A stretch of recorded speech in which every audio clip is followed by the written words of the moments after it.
I know, the thing about the characters, right, is like their opinions are valid, but they just don't know the full story, and neither does Mike.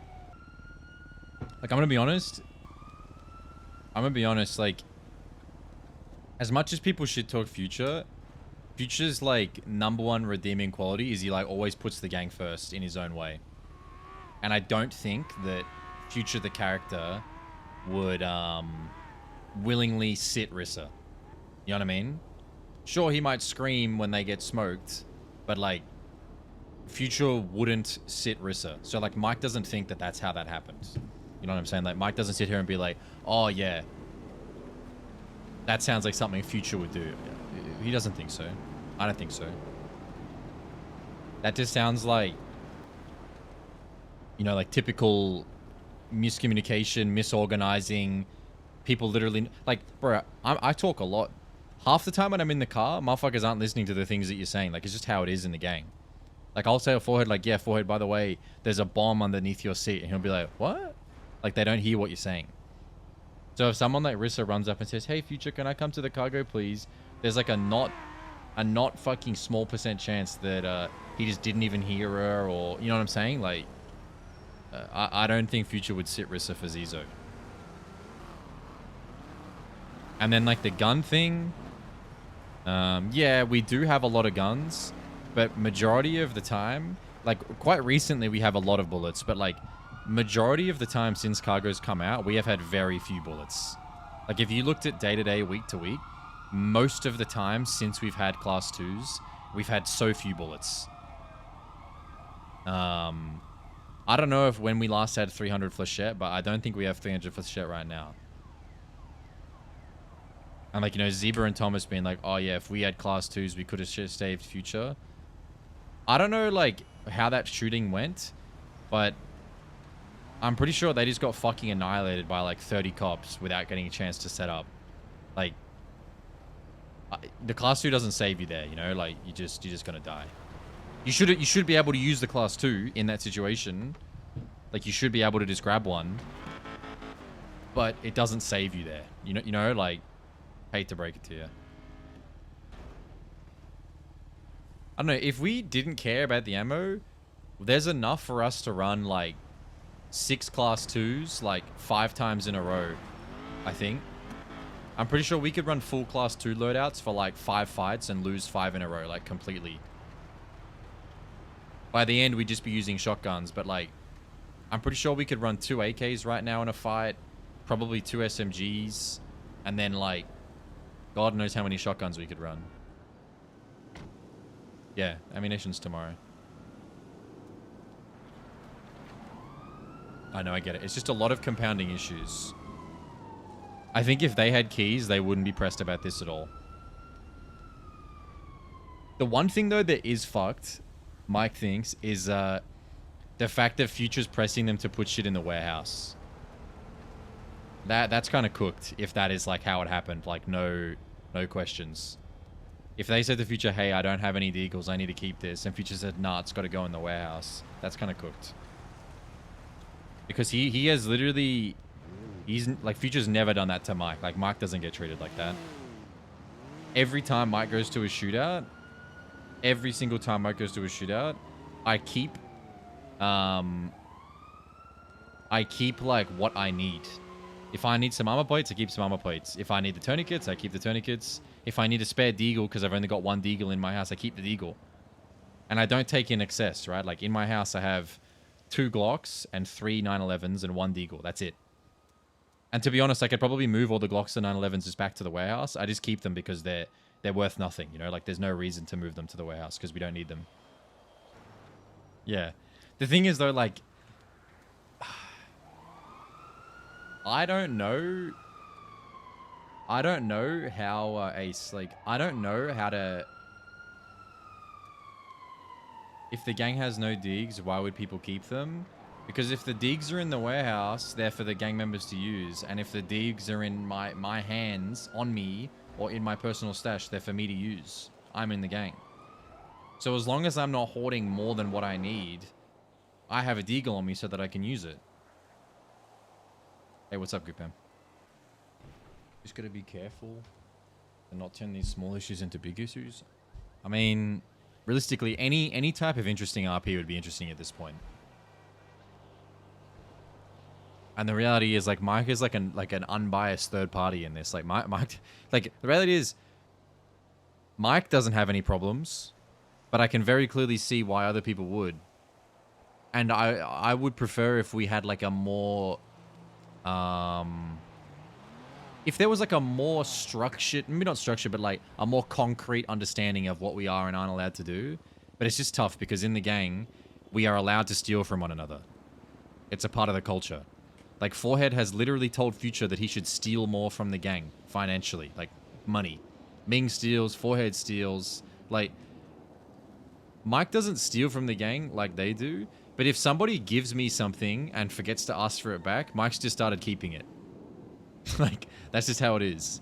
Unless it's like an excessive amount of money, if someone forgets to ask for 10 bags, I'll just hold on to them. If they forget, hey, not my problem. You know, 10 bags, boom. Go in my little basket. Because that's just how it is. And if you try and be like a goody two-shoes, you're just going to get upset when people fuck you over. Because you're going to think, well, they can do it, why can't I? So the only way that you can, like, exist in the gang, how I see it, is you have to basically just accept the fact that it is what it is and do whatever it is to make yourself feel comfortable with that. And the reason Future does like that, because Ford enabled breaking his AKs and Ming's word of hanging was not getting keys for us. Yeah. That made Future untouchable. Yeah, but I mean, like, bro, the reality is, like, Future is untouchable. Right? Like, Future is a core member of the gang. Why would they want Ellis to be dead? What does it... Because the gang doesn't want Little Soul to be dead. The gang wants there to be a discrepancy between gang members and sellers. Because think about this in like a real kind of negative way. A lot of people had to work, or will work, really hard to be in this gang. Not everybody can join. People have failed joining this gang, right? People have been kicked. And there's a potential that more people would be kicked in the future. And yet, there's people on the block that all they do is sell weed and have a decent enough personality, and they get given class 2s from the warehouse to go and do stuff. They get to go on every job the city has to offer. They get to run fleet. They get to do everything. They get to do everything that gang members get to do. And the only difference is they're not in the gang. Like right now in Little Seoul, on a good day, isn't that a good thing? Yeah, but it's tough, right? Because think about it like this. On a good day, there are probably 20 to 30 besties affiliated people running around. You got 5 or so sellers. You got 10 or so gang members. You got 5 noodle workers who, as of now, if people take noodle workers hostages, we're smoking them. So you got like 15 to 25 people running around every day that are covered by the besties tag.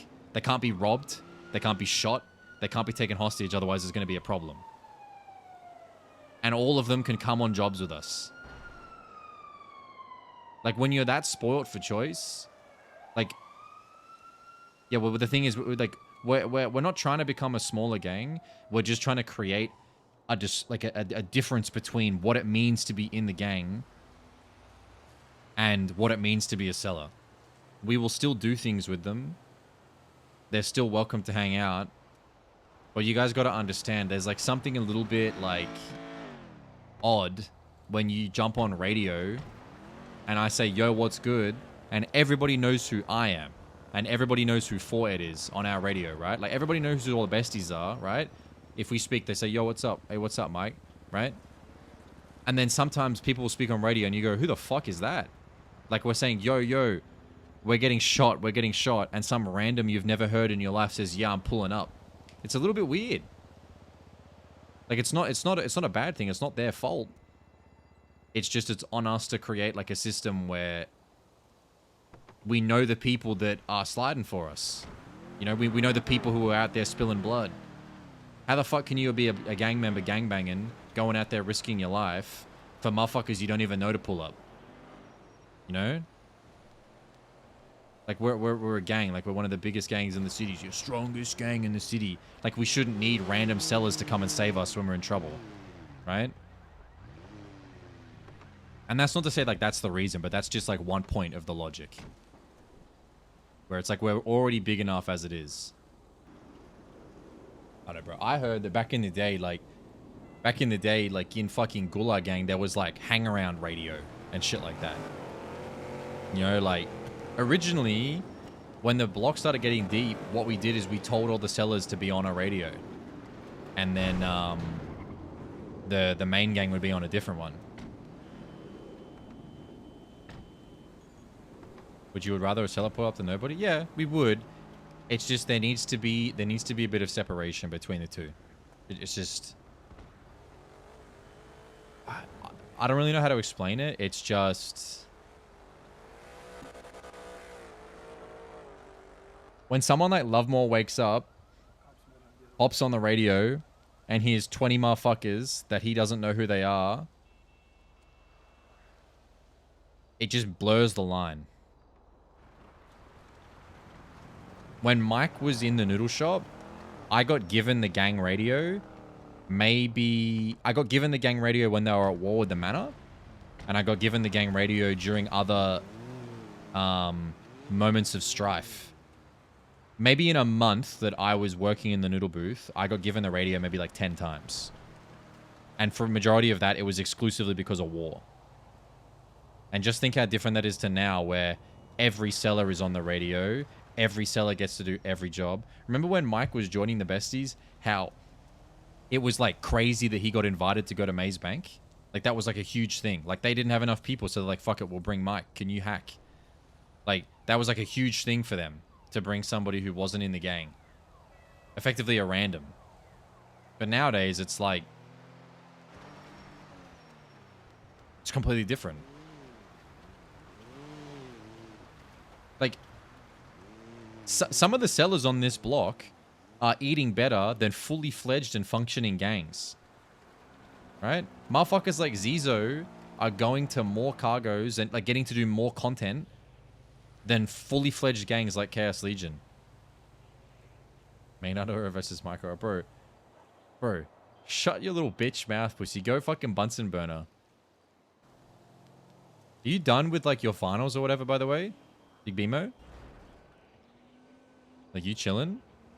Why are you on Zizo's dick? I'm not on Zizo's dick. I like Zizo. I think Zizo is actually really cool. I'm just saying. It's just an example.